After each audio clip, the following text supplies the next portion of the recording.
Well, it's the day after Christmas. It's 8 degrees and we got a no heat call. Let's see if we can get the van out.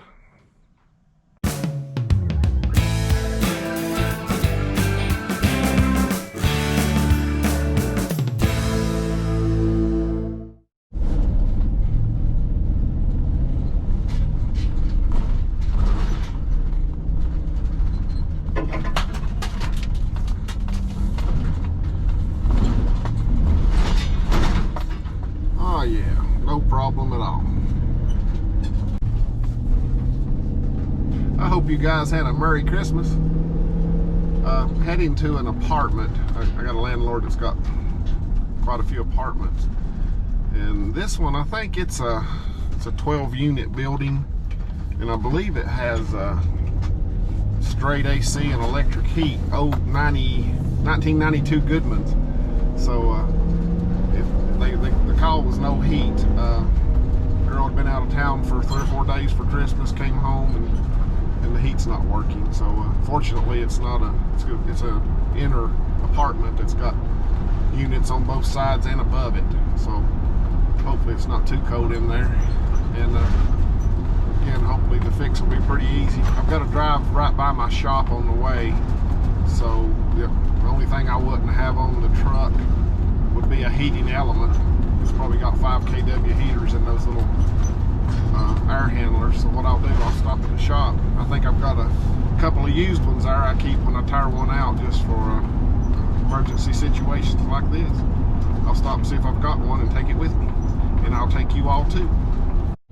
Can't really tell what's salt and what's ice, but I don't know, just point in one direction and keep going, right? Probably should leave the camera on, might get some really good footage of a ditch line. Main roads look pretty good, and the snow does look pretty stuck to all the trees, huh? We'll whip in here at the shop and see if we can find some backup parts here.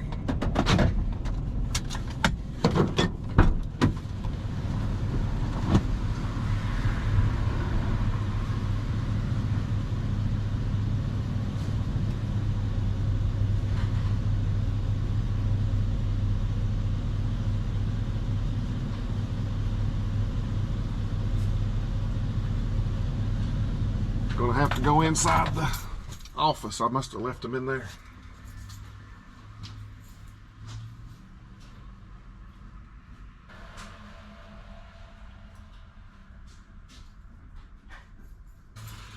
I found one. It's 5 kW Goodman heater. It's just a heating element only. I should have all the other little incidental parts new on the in the truck, but that heating element, I may have a restring kit, but it'd be a lot easier just to change the whole thing if I needed to do that. So let's get to the job. Let's go check it out. Let's see, we'll go ahead and take a sequencer with us, maybe a couple. 364 nanofarads. Well, unfortunately, the lady works from home, and she's got her computer terminal set up right beside the closet that the unit's in, so I wasn't able to get a lot of footage, but I can see a burnt mark on the outside of that can. I don't know if something's happened to it previously, or it's a 7.5. That's a replacement motor. So we'll get a 7.5, stick in there and see if it works.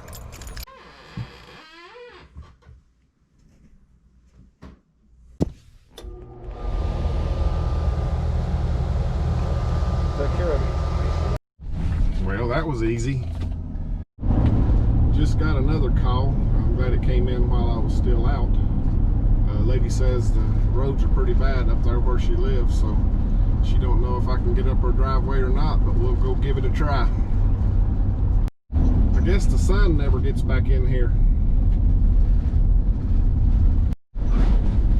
This is solid ice right here. It's jarring my teeth.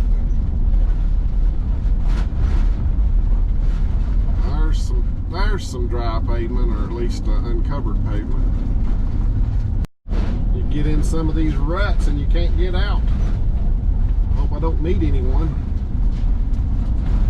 This thing must have thawed and froze yesterday again. Something's flipping up and hitting the van sometimes. I don't know if it's little ice balls or if the highway department has sprinkled down some small Chad gravel. This is looking more and more sketchy for my two-wheel drive van. Well, it had apparently locked out. I didn't get a code off of it before the doors was off. But as soon as I put the door on, it came on and ran fine. So I'm going to go ahead and pull the flame sensor out and see if it's dirty.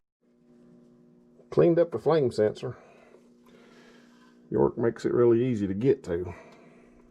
I got the flame sensor clean, put back together, but looking at this installation, she said a guy that was in her church put it in, and he's since moved to South Carolina, so I don't see any stickers saying it's been converted to LP gas, so I'm going to dig into that a little bit and see what's going on there.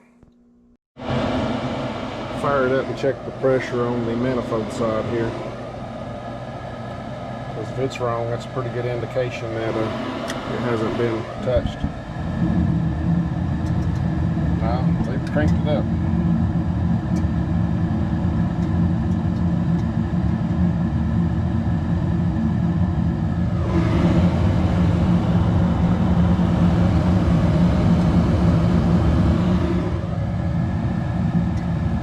Look up a manual and make sure what it's supposed to be when you convert it.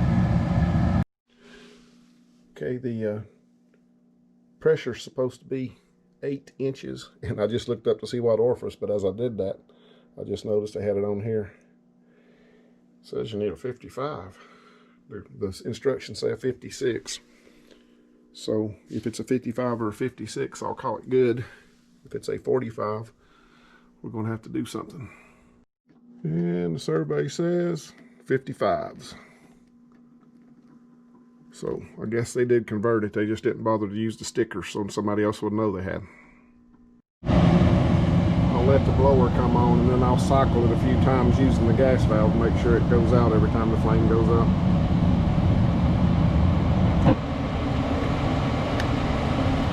Yeah, gas valve was off.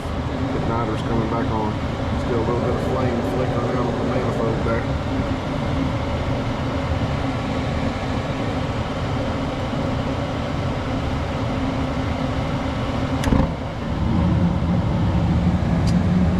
Set it right back up. I don't know. Hopefully it was just that flame sensor wasn't reading it every time. Obviously we know this does not meet code. Might get some Rubitex tape and put around that just to keep it from rubbing a hole through it. Okay, I'll let her know about the joys of black iron pipe. Well, it's good to be going through the cabinet with it. And I'm going to let her get warm, and I'm going to get out of here and hit these icy roads. Well, she's heating, so hopefully it was just that flame sensor. I couldn't find any other issues. So it is the day after Christmas, so you know what should be back open? The pizza place. Y'all have a happy new year. Thanks for watching.